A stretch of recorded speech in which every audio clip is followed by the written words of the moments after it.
Olá, pessoal! Espero que todos vocês estejam bem. Vamos para mais uma videoaula da nossa disciplina, na expectativa de que esse período de isolamento social termine logo e que possamos retornar às aulas presenciais o mais breve possível. O assunto dessa videoaula é o ciclo celular e a divisão na célula vegetal. Estudaremos as três fases características da intérfase, G1, S e G2, bem como a mitose e a citocinese, que tomam parte na divisão celular. Discorreremos também os principais desvios do ciclo celular em células de plantas, os tipos de citocinese verificados em organismos vegetais, com ênfase na citocinese característica das embriófitas, a formação do fragmoplasto e da placa celular e a deposição de celulose na parede celular. Como vocês devem ter estudado mitose no ensino médio e como esse assunto será tratado em outras disciplinas do curso de Ciências Biológicas, o nosso foco será principalmente nos aspectos relacionados à citocinese, que são os que diferem mais em relação à divisão na célula animal, devido à presença da parede celular na célula vegetal. O ciclo celular é a sequência de eventos que inicia-se com o surgimento da célula, a partir da divisão de uma célula precursora, e se estende até o momento em que a célula volta a se dividir. Caracteristicamente, o ciclo celular é dividido em uma fase mais extensa, denominada intérfase, e um curto período em que a célula se divide, a fase de divisão mitótica ou fase M, sendo que a fase M é sempre precedida pela intérfase. A intérfase, por sua vez, é dividida em três fases distintas, G1, S e G2, que se sucedem nesta ordem. O G provém do inglês gap, que significa intervalo. A fase G1 é um período de intensa atividade bioquímica, na qual a célula dobra de tamanho e são sintetizadas enzimas e outras moléculas, ribossomos, organelas, ocorrendo também o aumento do sistema de endomembranas e de estruturas citoplasmáticas de um modo geral. A fase S, S de síntese, é o período em que ocorrem os processos-chave da duplicação do DNA. É também o período em que são sintetizadas no citoplasma a maioria das proteínas associadas ao DNA, inclusive as histonas. Antes da duplicação do DNA, ou seja, na fase G1, o núcleo diploide contém 2C, sendo 1C o conteúdo de DNA de uma célula haploide. Ao final da fase S, a célula passa a conter 4C, 4 vezes o conteúdo haploide de DNA, devido à duplicação do seu genoma. Em seguida, a célula entra na fase G2, que antecede a divisão celular. A principal tarefa executada durante a fase G2 consiste em verificar se a replicação se completou adequadamente em cada cromossomo e se eventuais danos ao DNA foram devidamente reparados. A reorganização dos microtúbulos corticais para formar a banda de pré-prófase também ocorre durante a fase G2. E durante a fase M, o material genético replicado durante a fase S é dividido igualmente entre as duas células filhas, de modo que cada uma volta a apresentar o valor 2C de conteúdo de DNA nuclear. Não obstante a regularidade das fases da intérfase em células capazes de se dividir, desvios dessa regularidade no ciclo celular são comuns. Em células que apresentam altas taxas de divisão, como por exemplo células meristemáticas, a fase G1 geralmente é bem mais curta do que em outros tipos de células. Devido à necessária passagem pela fase S para que ocorra a duplicação do genoma, essencial para que a próxima divisão possa ocorrer. Por outro lado, células que em sua maturidade não apresentam protoplasto, em geral jamais ultrapassam a fase G1, devido à morte celular programada que normalmente opera durante esta fase. A natureza do controle ou controles que regulam o ciclo celular é bastante semelhante em todos os organismos eucariontes. As células apresentam mecanismos que as habilitam a perceber se certas condições foram alcançadas antes de prosseguir para a próxima fase. Por exemplo, a replicação do DNA e a síntese de suas proteínas associadas devem ser adequadamente concluídas antes da célula passar da fase G2 para a mitose e a citocinese. Do contrário, as células filhas poderão receber lotes incompletos ou inapropriados de informação genética. Em um ciclo celular típico, a progressão de uma fase para outra é controlada por pontos cruciais de transição, denominados pontos de verificação, pontos de checagem ou pontos de controle. O primeiro desses pontos opera no final da fase G1, o segundo no final da fase G2. O primeiro pode suspender o ciclo ou dar início à fase S, ao passo que o segundo interrompe o ciclo ou permite a passagem para a fase M. O primeiro ponto de verificação é decisivo para a continuidade do ciclo, pois uma vez ultrapassado, a célula se torna determinada a sofrer uma nova mitose, ou seja, cumprir outra vez o ciclo celular. Se, ao contrário, as condições celulares não forem satisfatórias para a ultrapassagem desse ponto de controle, a fase S e os estágios subsequentes não acontecem e a célula pode entrar em um estado permanente conhecido como fase G0.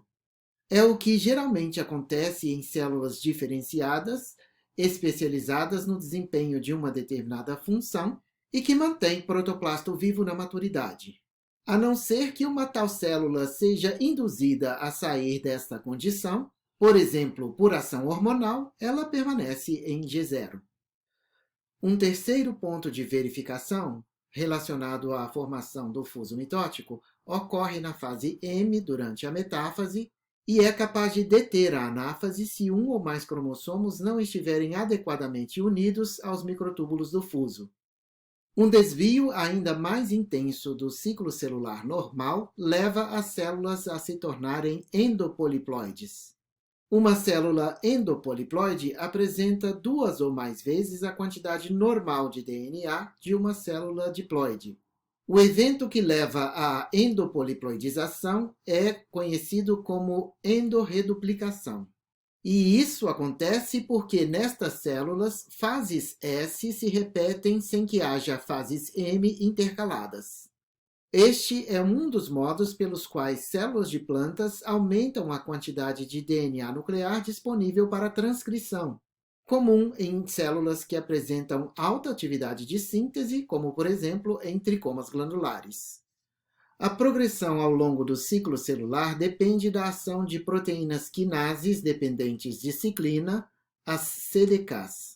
Auxinas e citocininas, que são hormônios vegetais, também estão envolvidas no controle do ciclo celular em plantas.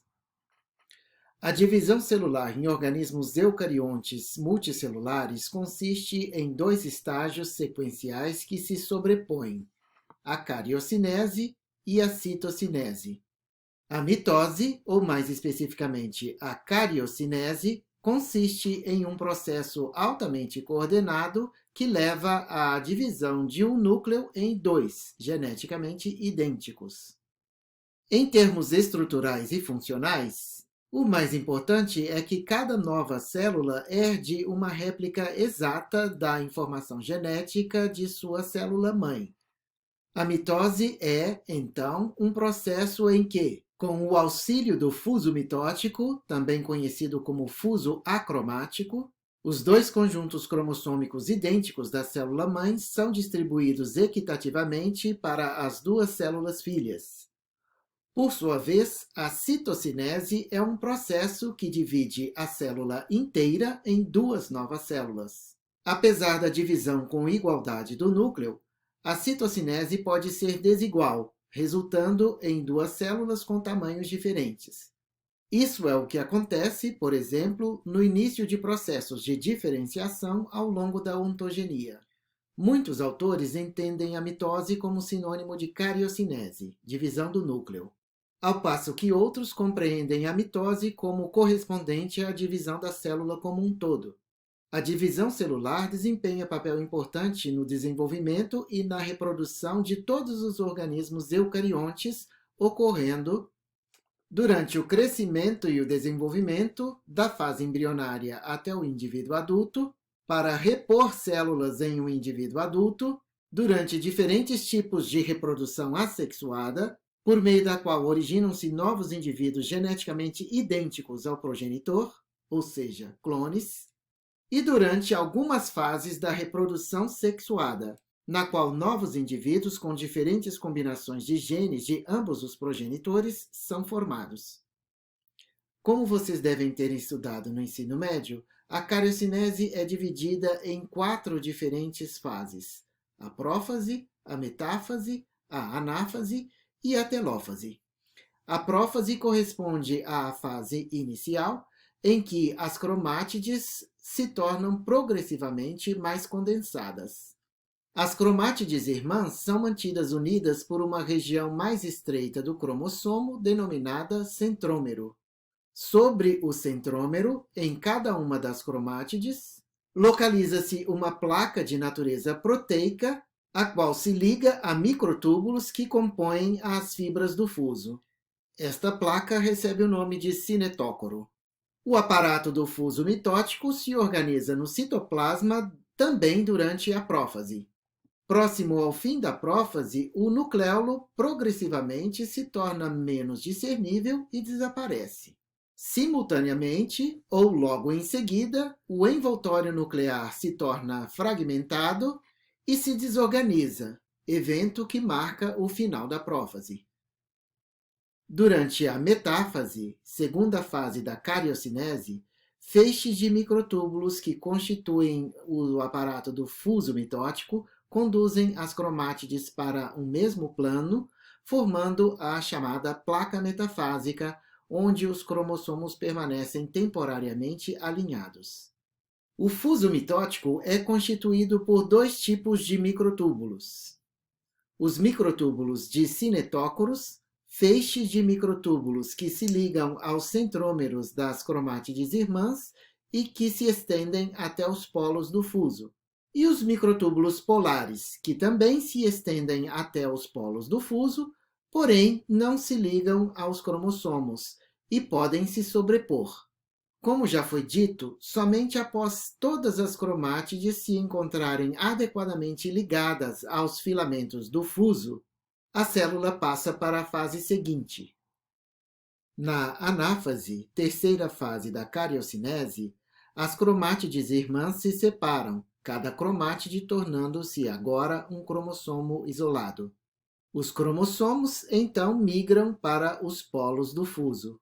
Este movimento dos cromossomos não resulta simplesmente do encurtamento dos microtúbulos de cinetócoros, mas também da ação de proteínas motoras que utilizam a energia do ATP para puxar os cromossomos ao longo dos microtúbulos, ao mesmo tempo em que as subunidades de tubulina se despolimerizam junto aos cinetócoros. A anáfase é o estádio mais curto da divisão celular.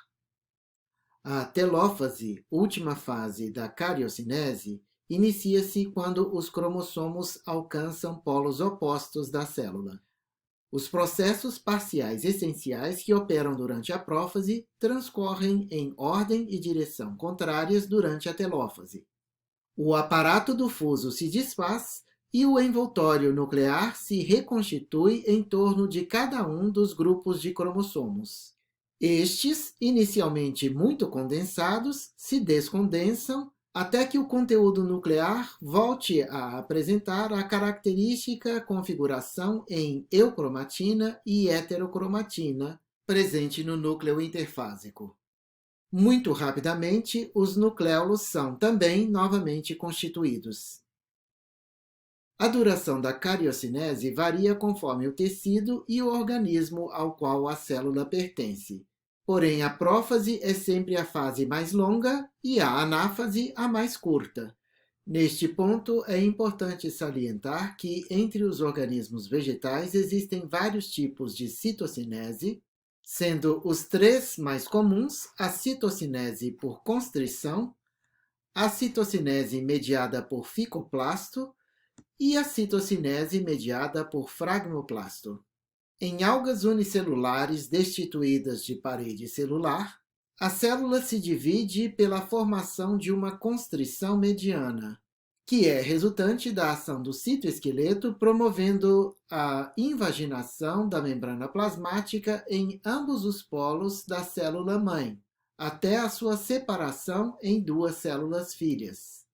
Na maioria das algas verdes dotadas de parede celular, a citocinese ocorre mediante a formação de uma estrutura denominada ficoplasto, após uma rápida desorganização do fuso mitótico, seguida da reorientação dos microtúbulos paralelamente ao plano de divisão celular. Em alguns táxons, a nova parede entre as duas células filhas forma-se centripetamente, ou seja, de fora para dentro, sendo depositada a partir da parede da célula-mãe. Em outros táxons, a nova parede se forma centrifugamente, ou seja, de dentro para fora, mediante a composição de uma placa celular. O ficoplasto corresponde ao arranjo dos filamentos do citoesqueleto paralelamente ao plano de formação da nova parede celular que se forma entre os núcleos das duas células filhas, ou da placa celular que a constitui. Nas briófitas, nas plantas vasculares e em algumas poucas algas verdes, ou seja, em todas as embriófitas e em alguns grupos de algas verdes, inclusive aquele do qual as embriófitas surgiram evolutivamente, a citocinese se dá por formação de fragmoplasto. Neste caso, ao fim da telófase, os componentes do citoesqueleto conduzem vesículas oriundas da rede transgolgi, contendo hemiceluloses e pectinas junto ao plano de divisão celular entre os dois núcleos filhos. As vesículas se fundem, originando a placa celular, que cresce centrifugamente até alcançar as paredes da célula-mãe. O fragmoplasto é, portanto, o arranjo dos microtúbulos e dos filamentos de actina, isto é, perpendiculares ao plano de divisão, que alinham as vesículas contendo precursores de parede celular, sintetizadas nos dictiossomos, na região entre os dois núcleos filhos, atuando como um arcabouço para a formação da placa celular. A palavra fragmoplasto significa formador de parede, derivando do grego fragma, isto é, delimitação, e plastis, formador. Em células amplamente vacuoladas, o fragmoplasto se desenvolve dentro de uma estrutura denominada fragmossomo. Esta figura corresponde a um desenho esquemático mostrando em cima o fragmossomo em vista frontal e embaixo o fragmossomo visto de perfil. O fragmossomo nada mais é do que um cordão citoplasmático posicionado em um plano coincidente com o local onde se forma a banda de pré-prófase. Em tais células, o núcleo normalmente se desloca para o centro da célula, através de cordões citoplasmáticos que se fundem formando uma lâmina transversal de citossol, a qual divide a célula no plano em que ocorrerá a citocinese. Este processo se inicia ainda durante a fase G1 e essa lâmina, o fragmossomo, envolve em sua formação microtúbulos e microfilamentos de actina. Após a cariocinese, o fragmoplasto começa a se formar dentro do fragmossomo. Como já citado, vesículas contendo hemiceluloses e pectinas, oriundas da rede transgolgi, mas também calose, são direcionadas para o plano de segmentação celular pelos microtúbulos e microfilamentos de actina. Este movimento das vesículas parece ocorrer com a ajuda de proteínas motoras. Os microtúbulos do fragmoplasto se organizam em dois grupos sobrepostos, um de cada lado do plano de divisão e orientados perpendicularmente a este. Esta figura corresponde a uma eletromicrografia de transmissão de uma célula em divisão em Nicotiana tabacum, mostrando a placa celular em formação. Os microfilamentos de actina, que não são visíveis nessa eletromicrografia, também formam dois grupos, porém eles não se sobrepõem. Onde as extremidades dos microtúbulos se sobrepõem, vão se acumulando as vesículas oriundas da rede trans-Golgi, envolvidas por uma região de citoplasma granuloso. Nesta outra eletromicrografia de transmissão, vemos a placa celular em formação, mostrando as mesmas vesículas se fundindo. Em cima, temos 3 estágios diferentes da formação da placa celular. À medida que essas vesículas se fundem, suas membranas contribuem para a formação da membrana plasmática de ambos os lados da placa celular. Nesta figura é mostrado também porções do envoltório nuclear se formando ao redor dos cromossomos, nos núcleos das células filhas. Na medida em que o fragmoplasto vai se estendendo centrifugamente, os microtúbulos que o constituem desaparecem da região onde a placa celular já está formada, mas são sucessivamente repolimerizados nas margens desta. Filamentos de actina têm sido observados fazendo uma ponte entre esses espaços localizados entre a margem do fragmoplasto e a parede da célula-mãe, fornecendo uma possível explicação de como o fragmoplasto é direcionado para a região onde anteriormente formou-se a banda de pré-prófase. A placa celular, por sua vez, inicia-se como um disco suspenso no fragmoplasto. À medida em que as vesículas do fragmoplasto vão se fundindo em sua margem, a placa celular vai crescendo para os lados, em direção à parede original da célula-mãe. De início, a placa celular tem uma estrutura semelhante a uma placa fenestrada, atravessada em vários pontos por alças do retículo endoplasmático. Na medida em que a placa amadurece, ocorre estreitamento das fenestras até a formação de canais onde as alças de retículo endoplasmático ficam aprisionadas, constituindo assim os plasmodesmos primários e seus respectivos desmotúbulos. A placa celular cresce centrifugamente até fundir-se com a parede da célula-mãe, precisamente na região previamente ocupada pela banda de pré-prófase. Completa-se assim a separação das duas células filhas. Somente após a placa celular entrar em contato com a parede da célula-mãe, a lamela média se forma dentro dela. Cada célula filha, então, deposita mais camadas de material de parede em torno de todo o protoplasto. Tão logo a delimitação recíproca de ambas as células filhas esteja consumada, cada uma delas inicia a deposição de microfibrilas de celulose sobre a parede primária. A síntese de microfibrilas de celulose é realizada pela membrana plasmática por complexos enzimáticos transmembrana em formato de rosetas denominados complexos celulose-sintase. Neste esquema, este plano em branco corresponde à membrana plasmática. Para cima da membrana plasmática, nós temos a parede celular e para baixo, o citoplasma. Cada um desses complexos enzimáticos apresenta 45 a 50 nanômetros de diâmetro e é constituído de 6 subunidades com arranjo hexagonal. Esta figura corresponde a uma eletromicrografia de varredura de alta resolução, mostrando o complexo celulose-sintase em vista frontal. O complexo celulose-sintase é responsável pela extrusão da microfibrila de celulose do lado externo da membrana plasmática. Moléculas de glicose uridina difosfato, GUDP, cada uma correspondendo a uma molécula de glicose ligada a um análogo do ATP, só que contendo uma uracila como base nitrogenada no lugar da adenina, são utilizadas como substrato para a polimerização da celulose.